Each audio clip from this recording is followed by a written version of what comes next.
Assalamualaikum warahmatullahi wabarakatuh. Alhamdulillah, bagaimana kabarnya teman-teman? Apa sih itu makhraj? Kemudian apakah selama kita belajar Al-Quran atau membacanya, kita asal dalam membacanya?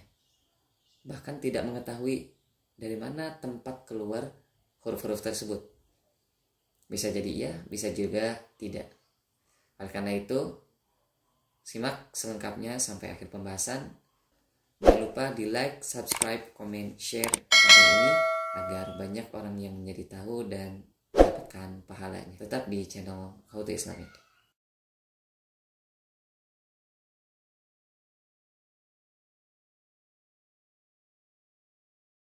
Baik, teman-teman yang dirahmati Allah Subhanahu wa taala, makharijul huruf seperti yang disebutkan dalam kitab Al-Jazari di dalam kitab muqaddimahnya, makharijul huruf sab'ata asyar alladhi yakhtaruhu man ikhtabar. Makharijul huruf sab'ata asyar. Makharijul huruf itu terbagi menjadi 17 bagian.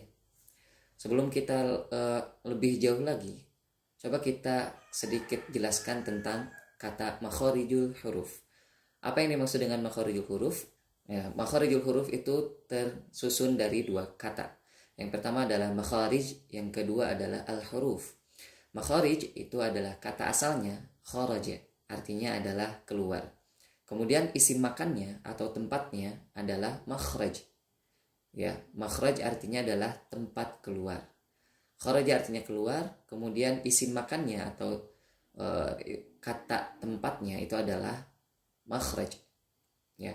Kemudian dijadikan makharij karena bentuknya adalah jamak, artinya adalah tempat-tempat keluar.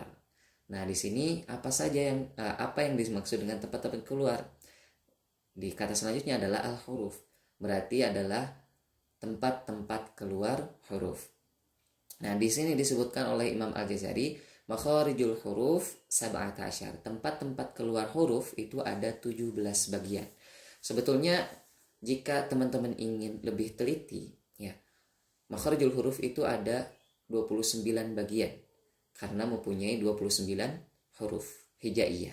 Namun dikarenakan para ulama menyimpulkan bahwasannya ada beberapa huruf yang sangat-sangat berdekatan sehingga bisa dijadikan satu atau dua bagian. Contoh, huruf yang satu dan huruf yang lainnya ini sangat berdekatan dan dijadikanlah satu makhraj seperti itu. Sehingga jangan salah atau jangan ragu ketika melihat tempat keluar dengan jumlah hurufnya berbeda. Tempat keluarnya itu lebih sedikit dari jumlah makharijul hurufnya itu sendiri. Kemudian teman-teman yang dirahmati Allah Subhanahu wa taala, kita lihat alalladzi yakhtaruhu man ikhtabar. Maksudnya dari sini adalah alalladzi, dari mana, yaitu yakhtaruhu man ikhtabar, dari peneliti, ya, atau dari pilihan orang-orang yang meneliti. Maksudnya apa? Adalah salah satu imam yang terdepan dalam merumuskan makharijul huruf, dan beliau juga adalah seorang imam besar kala itu, bernama Imam Khalil bin Ahmad Al-Farahidi, yaitu beliau adalah seorang guru dari Imam Syibawai, dan beliau mempunyai kitab bernama Al-Ain fil Lughah, dan beliau adalah peletak ilmu arwud, yaitu rumus dari pembuatan syair Arab. Nah, dalam kitabnya Al-Ain fil Lughah, Imam Al-Khalil bin Ahmad Al-Farahidi ini menyebutkan bahwasannya makharijul huruf itu ada 10 bagian. Nah, dari ke-10 bagian tersebut, Imam Khalil ini menyebutkan al-jauf itu ada mempunyai 3 makhraj atau 3 tempat keluar, yaitu huruf-huruf mad itu sendiri. Kemudian Imam Syibawai justru berkata bahwasannya makharijul huruf itu mempunyai 16 bagian. Nah, Imam Al-Jazari seperti mana yang disebutkan alalladzi yakhtaruhu man ikhtabar, maksudnya adalah merujuk dari orang-orang yang meneliti, ya, menggabungkan kedua imam tersebut. Imam Al-Jazari mengambil makharijul huruf al-jauf, makharijul huruf al-jauf dari Imam Khalil. Kemudian mengambil yang 16 makharijul huruf lainnya dari Imam Syibawai. Jadi yang dirumuskan oleh Imam Al-Jazari 17 bagian itu adalah gabungan dari peneliti-peneliti atau ulama-ulama yang meneliti tentang makharijul huruf, yaitu gabungan antara Imam Khalil dan Imam Syibawai. Al-Jaufnya dari Imam Khalil, kemudian 16 makharijul huruf yang lainnya itu dari Imam Syibawai. Kemudian ada pertanyaan, kenapa Imam Syibawai tidak menjelaskan al-jauf dalam makharijul hurufnya? Ya, kenapa? Dikarenakan Imam Syibawai memasukkan huruf-huruf mad seperti alif itu ke dalam aqsal halqi, kemudian ya mad ke dalam wasatul lisan, kemudian waw mad itu ke dalam asyafatan, sehingga huruf-huruf tersebut dihilangkan dan dimasukkan ke dalam makhraj yang lain, sehingga yang terjadi adalah 16 makhraj, dan kemudian satu makhrajnya diambil dari Imam Khalil bin Farahidi. Kemudian teman-teman bisa lihat di sini adalah makharijul huruf secara umumnya.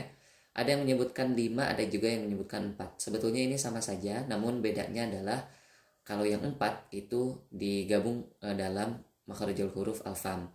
Yang pertama adalah al-jauf, ya, atau yang disebut juga dengan rongga tenggorokan dan rongga mulut. Kemudian yang kedua adalah al-halqi, yaitu tenggorokan. Kemudian yang ketiga adalah al-fam, atau disebut juga mulut, yang mana mulut ini terbagi atau tersusun dari lidah atau alisan, al-hanakul a'la atau langit-langit, kemudian al-asnan yaitu adalah gigi, dan terakhir adalah asyafatan yaitu bibir, dan yang terakhir adalah al-khayshum atau rongga hidung, ya.